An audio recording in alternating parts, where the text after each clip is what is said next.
Et 3, c'est parti. Je m'appelle Jean-Philippe Carpentier, je suis consul du Luxembourg et président du corps consulaire de Normandie.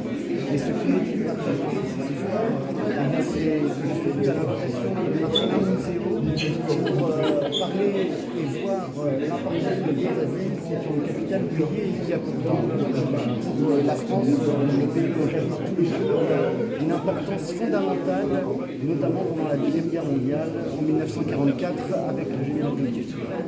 Eh bien, on avait dit que la Normandie est la région qui fait plus d'échanges avec l'Afrique.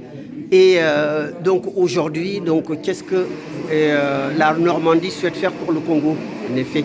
Alors, vous avez raison, la Normandie est une région qui fait énormément d'échanges avec l'Afrique, notamment parce qu'elle dispose d'une infrastructure portuaire et d'un axe Seine qui est fondamental pour l'importation et l'exportation des marchandises. Et il va de soi que la Normandie développe automatiquement tous les échanges, puisque c'est un des principaux lieux de départ et d'arrivée des flux de marchandises entre la France et les pays africains, dont le Congo. Alors, donc, qu'est-ce que vous pensez de cet événement?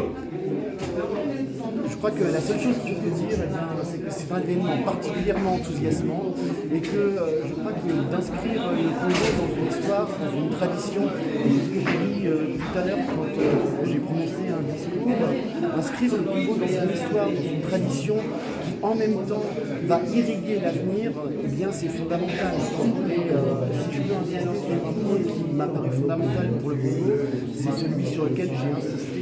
Comme je disais tout à l'heure, le Congo a une longue tradition forestière très importante. Il a appliqué un code forestier qui a été publié en 1827 par Charles X pendant des années. Son nouveau code forestier en est directement appliqué. Et vous avez une chose inouïe au Congo, c'est cette forêt qui est un des poumons de l'Afrique, cette forêt qui est fondamentale pour l'Afrique, pour le Congo, mais aussi pour l'humanité. Préservez-la, sachez-la. Est-ce que vous inscrivez cette vision dans une vision panafricaniste, c'est-à-dire une ouverture sur d'autres pays de l'Afrique en dehors du Congo? Alors, en tant que président du corps consulaire, il est évident qu'il y a une nécessaire ouverture en dehors du Congo, puisque par la composition même du corps consulaire de Normandie, de nombreux pays sont représentés au-delà du Congo. Et d'ailleurs, ce soir, quand je suis venu ici, j'étais accompagné tout à la fois du consul honoraire du Congo, mais également du consul honoraire, d'autres consuls honoraires de pays d'Afrique. Donc, je pense que la vision est effectivement générale, globale, et on ne peut pas se contenter d'une vision qui concerne uniquement un pays. Et pour en revenir à la forêt dont je parlais tout à l'heure, la forêt c'est fondamentalement la forêt équatoriale, et c'est fondamentalement cette forêt qui ne concerne pas que le Congo, mais qui concerne de très nombreux pays d'Afrique. Et encore une fois, il vous appartient de préserver. C'est votre héritage et c'est notre avenir.